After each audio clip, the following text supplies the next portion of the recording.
Doctor صداقت صاحب، مجھے وہ واقعہ یاد آتا ہے کہ آپ صلی اللہ علیہ وسلم کو بچپنا ہے اور سیدنا ابو طالب ان کو اپنے کندھوں پہ بٹھاتے ہیں اور کوئی باغ ایسا نہیں، کوئی گلشن ایسا نہیں، کوئی بازار ایسا نہیں، حرم سین حرم ہو، گلیاں ہو، بازار ہو، ہر جگہ ان کو سیر کراتے ہیں حضور صلی اللہ علیہ وسلم۔ یہ محبت ہے، بہت خوبصورت ہی۔ پہلے تو آپ کا شکریہ اور سلام عقیدت پیش کرتا ہوں کہ آج آپ نے دین فطرت کی فطرت سے آغاز کیا ہے، بہت شکریہ۔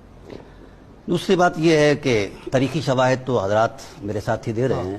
آپ نے بہت بڑی کتاب لکھی ہے، کوئی خاص باتیں سیدنا ابو طالب کی بتائیں۔ میں نے 12,500 صفحات پر مکمل تھیسس لکھا ہے شان ابو طالب پر، اچھا، اور اس کا پہلا مقدمہ آپ کے پاس ہے۔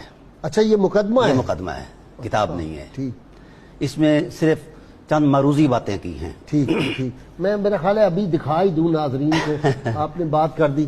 یہ ہے جی کتاب ابو طالب اور قرآن عظیم، یہ ڈاکٹر صاحب کی کتاب ہے، یہ میں دکھا رہا ہوں آپ حضرات کو۔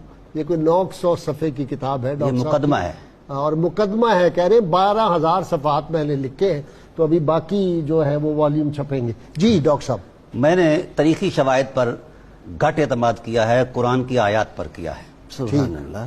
میں نے ان کی شخصیت کا سارا مطالعہ قرآن سے پیش کیا ہے، ماشاء اللہ۔ اور حیرت والی بات ہے کہ ان کی